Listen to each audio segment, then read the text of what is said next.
A Chinese-looking visa official at one of the American consulates in India has been rejecting hundreds, if not thousands, of student visas every single year.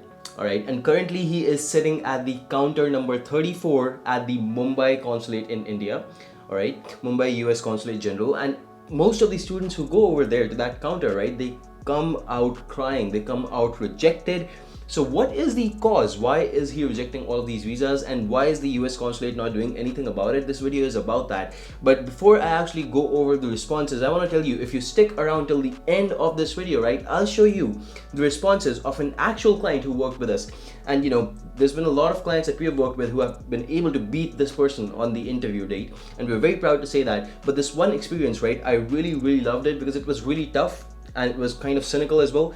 But the client actually got through, even though the Chinese VO was trying to play mind games with her. So we're gonna talk about all of that, and I'm gonna show you the experiences. But first, let's talk about the responses. What do you guys think about this man who is sitting on counter number 34 most of the times when you go onto the Mumbai consulate right now? And remember, this guy keeps changing places. Last year I used to hear about him a lot, and he was at the Kolkata consulate, I believe, right? Sometime back he was at New Delhi, but right now he's at Mumbai counter 34, and the whole counter is so infamous in all the groups if you see.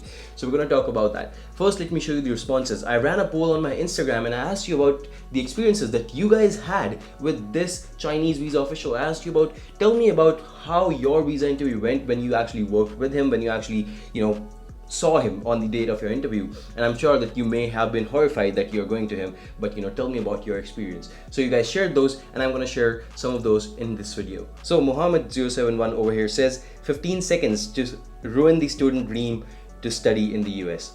As you can see, people are not happy with this. Rushi over here says, bad experience, Chinese had rejected me, only asked 3 questions. Yogita Reddy says, worst experience, just asking about university name and rejected. There's a lot more. Aditya says, the first question he asked was, why this university? And then he interrupted me while I was giving the answer. Then he asked, how many universities did you apply to?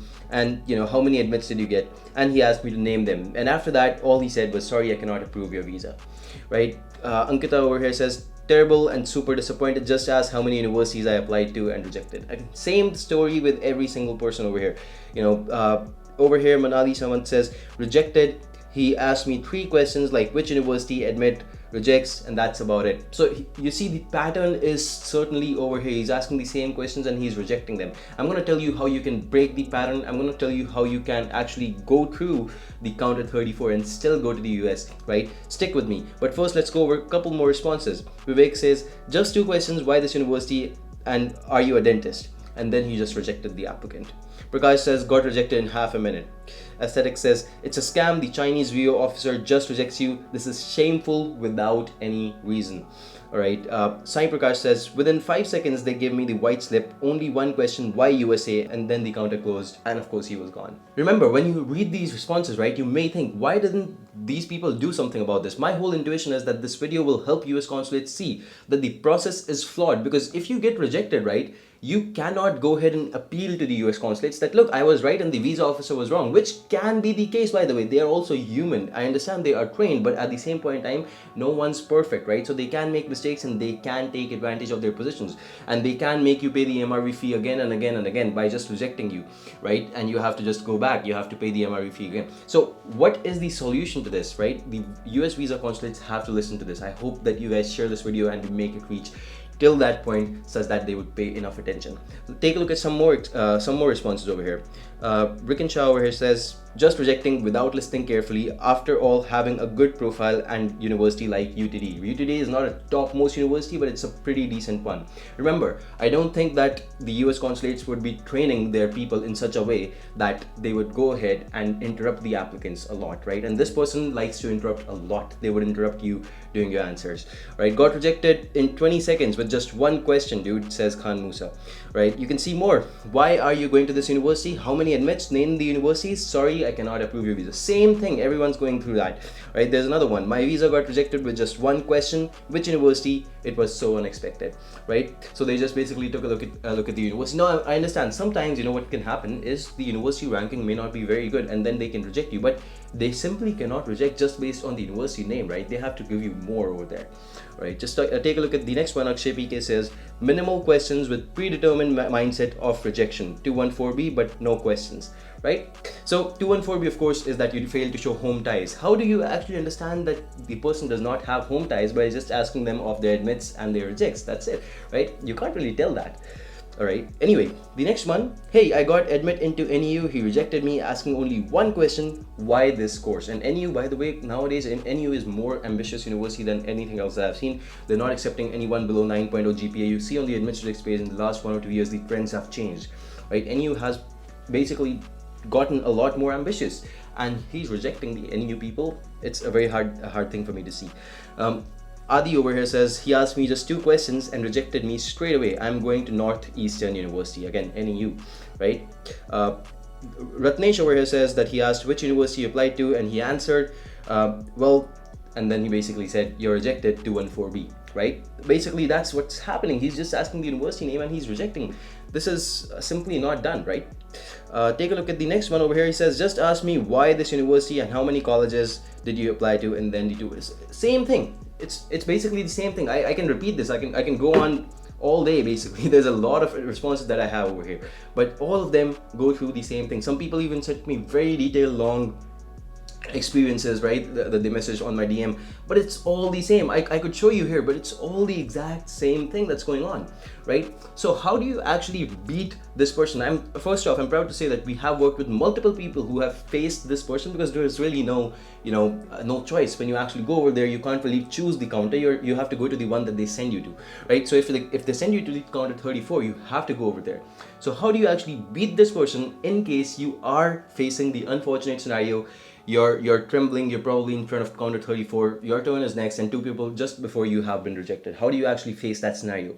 Right, I have some tips for you over here first off, and then I'll share a real experience of a real client who actually beat this person, right, at their own game. And of course, it's a winning experience. It's one of the best that I've ever seen, right? The first thing, if he asks you why the USA, you have to evade this question. And remember, I've talked about this in a lot of my training videos for the F1 visa interview, J1 visa interview, etc, etc. And even if you take the mock interview service from us, by the way, on YMGrad.com, you can take the mock visa interview service, where we will actually be training you for the actual interview. We'll be training you for all of this, right? You can actually take a look at that, and we'll be happy to help you understand exactly what kind of questions are asked, and you can overcome them. Anyway, getting back to the video. So the whole point over here is to evade this question, why USA, because that is the one that can genuinely trap you into going forward with a 214B. Because a lot of times, and people have actually sent me their responses, and I actually gathered this from there itself. They basically answered with something like, US education is world class, and we all know that it's accepted worldwide. You don't want to do that. You don't want to tell them that it's world-class education and it's accepted worldwide. You're not going to the US for the US, first off. Understand this. You're not really focusing on the US over here. You're focusing on your university. You're going to a university. You want to go to a particular university. Now, you can do a lot of things. You can name a professor. You can do this. You can do that. But try to stick to the university. You can say that, look, US is great, but to be very honest, I particularly want to go to this university, and this university comes in the US, so I have to go to the US. I really don't have a choice over here. So your answer should revolve around this prompt. I'm not saying use these exact words. I'm being very frank, very, I would say casual with you guys in this video. Of course, it's not really a very formal answer, but you have to say something that sticks the same idea in the head of the interviewer. All right, that's the answer. That's the simple answer. All right, and as long as you stick to that, you're gonna be fine. Point number 2, the one thing I noticed, and a lot of people have actually messaged me as well, and clients and non-clients also, they have experienced this. If you're confident, right, your chances are increased massively. If you're shaking, you're trembling, you don't really know what to say, you're stuttering a lot, try not to do that, because that actually reduces your chances, okay? Your anxiousness will actually get the better of you, and that's what you do not want on that day at that very moment. Point number 3, keep your answers short and crisp. We always train for this. If you take the mock interview service, right, we actually work with you, we train you for this. Keep your answers short and crisp, because there are chances that you will be rejected if you're giving very long answers. Point number 4, prepare to be interrupted. There are some interviewers, just like this Chinese guy, right, at counter 34 at the Mumbai Consulate currently, that will interrupt you no matter how short your answers are. and you have to prepare for that. If they interrupt you, that's okay. Don't continue speaking, don't disrespect them, be okay with it, and listen to them and listen to their next question. All right. Unfortunately, the process is as such that you don't really have a lot of control over it. You cannot really appeal, you cannot really complain that this person is actually trying to reject me for no reason. You can't really do anything like that. So you're gonna have to play the game by their rules. All right, so prepare to be interrupted. And finally, there will be some hard questions and you have to prepare for that, and I'm going to show you all of that in the next winning experience that I'm going to shoot for you guys. So I'm going to be trying to portray that exact experience that happened with this one person, right? And you have to actually understand that the questions asked were pretty hard over here. They were pretty cynical. The interviewer was cynical, and it was really hard to actually get through something like this. If this really happens in reality and you're in front of the counter, imagine yourself doing that, right? It's probably not a very easy thing to actually go through this experience, right? And you'll see the hard questions, but don't stutter, don't get shaken up, don't get anxious. Just be calm, answer to the best of your ability, answer honestly, answer respectfully, and you should be good. All right, so let's go on to the experience now. Good morning. I see that you're going to the Northeastern University. Why Northeastern? Officer, I chose Northeastern University because I would like to specialize in solid waste management. And what do you mean by solid waste management? It means managing your waste, which is basically garbage. But what is there to manage in garbage? You just dump it, right? What got you interested in solid waste management, and why do you want to pursue it further? Well, I actually did my final year project in solid waste management, and I also wrote a research paper on how to manage solid waste in underdeveloped cities. So basically, you'll be dumping all the garbage in the poor cities. No, officer, we will be designing underground solid waste management systems which are completely automated to handle this issue. Well, okay, but why do you want to study this program at Northeastern? Don't you have this program in India? Yes, officer, we do have a solid waste management course in India as well. Who is sponsoring your education? My father will be sponsoring my education. Your visa is approved. Please collect your passport in 4 to 5 days. Thank you so much. So guys, you saw how this one particular client was able to beat the US visa officer over here, the Chinese guy over here at counter 34,